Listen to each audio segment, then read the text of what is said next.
अस्सलाम वालेकुम दोस्तों, आज की कहानी का नाम है नोमी का रोज़ा। नोमी, तुम होमवर्क क्यों नहीं कर रहे? कब से कार्टून देख रहे हो? नोमी, मम्मा बस थोड़ी देर और। मम्मा, नहीं बेटे, फ़ौरन उठो और होमवर्क करो, फिर अफ्तारी का वक्त होने वाला है, इससे पहले अपना काम निपटा लो।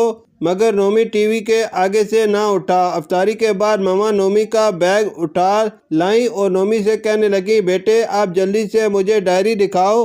मैं देख रही हूँ कि तुम 2-3 दिन से बिल्कुल भी नहीं पढ़ रहे हो, जो कि बहुत गलत बात है। नोमी ने जल्दी से बैग खोला और डायरी मामा के हाथ में पकड़ा दी। मामा ये देखकर हक्का बक्का रह गई कि 3 दिन से बच्चे को कोई होमवर्क ही नहीं मिला। उन्होंने नोमी से पूछा तो वो कहने लगा, मामा सर बहुत थके हुए हैं, वो थोड़ा सा पढ़ाते हैं और फिर कहते हैं कि किताब खोलो और बैठकर पढ़ो। मामा, ओ अच्छा, और तुम लोग किताबें खोलकर आगे रखते हो और सारा वक्त बातें करते रहते हो, ऐसे ही ना? नोमी ने किस्यानी हंसी हंसते और मुंह नीचे करते हुए कहा, मामा जी सर का रोजा होता है, ऊपर से इतनी गर्मी भी। वो कहते हैं इन्हें सर दर्द हो रहा है, तो आप ही बताइए कि फिर वो हमें कैसे पढ़ाएं। ओके ठीक है, चले अब आप अपनी किताब निकालें, मैं आपको पढ़ाती हूँ। मामा ने नोमी को सारी किताबों का थोड़ा थोड़ा सबक याद करवा दिया। रात जब वो अपनी जिम्मेदारियों से फारिग हुई तो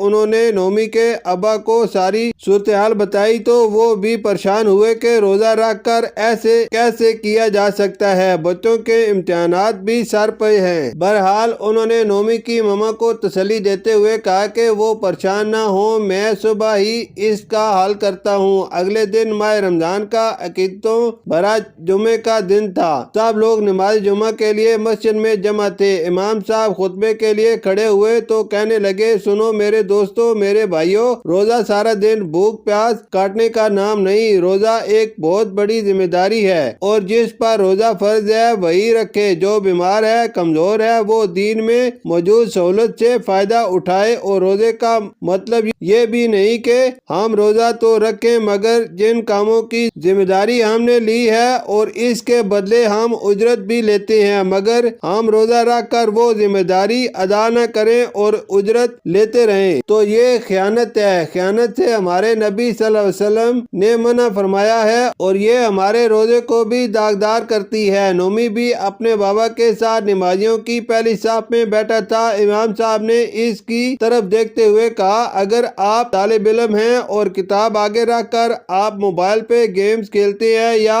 मुइज़ वक्त गुजारते हैं, दयानतदारी से पढ़ते नहीं, तो ये धोखा है जो आप अपने आप को और फिर अपने वालिदैन को भी देते हैं। ये बददियानती भी है और रोजा धोखा और बददियानती जैसे अमाल से खराब हो जाता है। अल्लाह पाक हमारे ऐसे रोजे से खुश नहीं होते, बल्कि हमें ऐसी अदा से रोकने के लिए ही रोजा फर्ज किया गया था। सुनो दोस्तों, रोजा जरूर रखो। बेसहारी और अफ्तारी में अच्छी मगर सादा गजा खाओ और जो आपकी जिम्मेदारियां हैं इन्हें बखूबी निभाओ, और अगर नहीं निभा सकते तो बाकायदा तरीके से बताकर छुट्टी ले लो, मगर रोजे की आड़ लेकर किसी दूसरे का नुकसान मत करो। नोमी को एहसास हो रहा था कि जब टीचर क्लास में सो जाता है और हम तालिब इल्म फजूल बातों में लग जाते हैं, तो हम ये रोजे में कितनी बड़ी बददियानती करते हैं। अगले दिन नोमी को बहुत खुशगवार हैरत हुई कि